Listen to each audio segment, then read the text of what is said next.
யார் நீ யார் இவரை அறியார் இங்கே யார் சும்மா நச்சினி இருக்கு என்று சொன்ன உடனே இவருடைய பேர் நமக்கு ஞாபகத்துக்கு வந்துவிடும். இயக்குனர் திரு ஏ வெங்கடேஷ் அவர்களை பேசுமாறு மிக பணிவன்போடு கேட்டுக்கொள்கின்றேன். உங்களது பலத்த கரவொலியோடு. எல்லாருக்கும் வணக்கம்.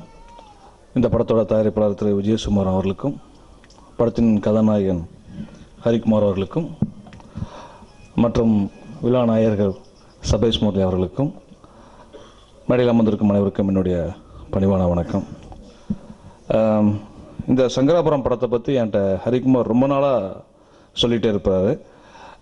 ஒரு 4 மாதங்களுக்கு முன்னாடி நானும் அவரும் ஒரு 2 மாதம் பேசிகிட்டு இருப்போம், கதைகளை பற்றி பேசிகிட்டு இருக்கிறப்ப அவர் இந்த படத்தோட கதையை பற்றி என்கிட்ட வந்து நிறைய சொல்லியிருக்காரு. இந்த படம் வந்து ஒரு நல்ல படமாக வரும் சார். எனக்கு இந்த படத்தில் வந்து ஒரு 3 காலகட்டங்கள் நடக்கக்கூடிய கதையாக அந்த கதை பண்ணியிருக்குது. அப்படியே இந்த கதையை பற்றி எனக்கு நிறைய சொல்லியிருக்கிறாரு. இன்ஃபேக்ட் வந்து இந்த படத்தில் வந்து அவருடைய பங்களிப்பு ஒரு நடிகராக இல்லாமல் ஒரு திரைக்கதை சம்மந்தப்பட்டு இருக்கும் நான் நம்புகிறேன். ஏன்னா அவர் ஹரிக்குமார் கூட நான் பேசுகிறப்பெல்லாம் வந்து அவருக்கு மிகப்பெரிய ஒரு கதை நாலேஜ் இருக்குது அப்படின்னு நானே வந்து சொல்லிக்கிட்டேன். இப்போ தேனப்பன் சார் சொன்ன மாதிரி அவர் பண்ண படங்களை பார்த்தாலும் இது தெரியும். தெளிவான கதைகளை மட்டும்தான் அவர் செலக்ட் பண்ணுவார். அதே மாதிரி செலக்டிவாக தான் படங்களும் பண்ணியிருக்காரு. மதுரை சம்பவத்திலேருந்து இப்போ சங்கராபுரம் வரைக்கும் அவருடைய செலெக்ஷன்ஸ் ரொம்ப சாய்ஸ்லாம் கரெக்டாக இருந்திருக்குது. ஸோ இந்த படத்தில் வந்து பாடல்கள் இப்போ பார்த்தோம். எனக்கும் அந்த பாட்டு ரொம்ப பிடிச்சிருந்துச்சு. குறிப்பாக அவர் ஹரிக்குமார் சார் ஹோரிகிராஃப் பண்ணி இந்த சாங் ரொம்ப நல்லாவே இருந்துச்சு. ட்ரெய்லர் பார்க்குறப்ப ரொம்ப இம்ப்ரெசிவாக இருந்தது. ஸோ இன்னைக்கு இருக்க காலகட்டத்தில் தமிழ் சினிமாவை வாழ வைத்து கொண்டு இருப்பது சிறிய பட தயாரிப்பாளர்கள் தான். அது நிறைய பேருக்கு தெரியாது. உற்று கவனித்தால் நன்றாக தெரியும். இன்றைய தமிழ் சினிமா போய்கொண்டிருப்பது சிறிய தயாரிப்பாளர்களால் மட்டும்தான். பெரிய ஹீரோக்கள்லாம் வந்து 12-13 ரேஞ்சுக்கு சம்பளமும் அதே போல் தயாரிப்பாளர்கள் இருந்து மற்ற அதர் திங்ஸ் எல்லாமே ஹீரோவை சம்பந்தப்பட்டும் அவரை சுற்றி இருக்கிற கூட்டங்களை வைத்தே போய்கொண்டிருக்கும் சூழலில் இன்று பலவிதமான தமிழ் சினிமாக்கள் வந்து கொண்டு இருப்பதும் வாரத்திற்கு ஒரு 2 வருடங்களுக்கு முன்னாடிலாம் பார்த்தீங்கன்னா சினிமா எடுக்கிறது கஷ்டம்னு சொல்லிட்டு இருந்தாங்க.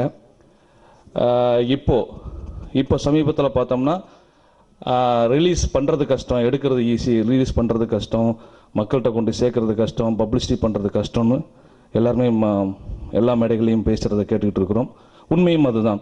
இன்றைய காலகட்டத்தில் வந்து சிறிய தயாரிப்பாளர்கள் படம் எடுத்துட முடியும், ஆனால் ரிலீஸ் பண்ணுறது ரொம்ப கஷ்டம். எனக்கு வந்துட்டு இப்போ ரவிக்குமார் சார் மேடையில் இருக்கார். என்னுடைய முதல் படம் மகாபிரபு பண்ணுறப்போ எனக்கு ரவிக்குமார் சார் ஒரே ஒரு நாள் எனக்கு சொன்னார். ரவிக்குமார் சாரே மறந்துருப்பார்.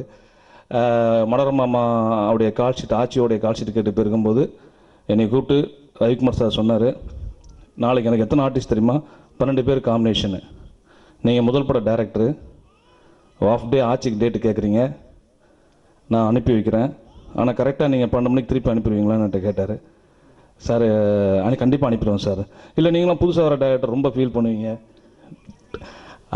அப்புறம் இழுத்துட்டிங்கன்னா நான் மாட்டிக்குவேன். நீங்கள் புது டைரக்டர்ன்றதால நான் வந்து உங்களுக்கு வந்து ஆஃப் டே அட்ஜஸ்ட் பண்ணி அனுப்புகிறேன், 12 மணிக்கு அனுப்பி விட்டுறணும். ஓகே, என் மேனேஜர் அங்கே நிற்பார், நீங்கள் எடுத்துக்கிட்டு இருந்தீங்கன்னா அவங்க கூப்பிட்டு வந்துடுவாங்க அப்படின்னாரு. கண்டிப்பாக அனுப்பிடுறேன் சார், நிச்சயமாக அனுப்பிடுவேன் சார்னு. அதே மாதிரி நான் வந்து சொன்ன மாதிரி 12 மணிக்கு நான் அனுப்பிவிட்டேன். அவர் எனக்கு அட்ஜஸ்ட் பண்ணி கொடுத்த டேட் அது. நெக்ஸ்ட் அடுத்த ஒரு சந்தர்ப்பத்தில் பார்க்கும்போது சொன்னார், பரவாயில்லையே கரெக்டாக சொன்ன மாதிரி அனுப்பிட்டீங்களே அப்படின்னாரு.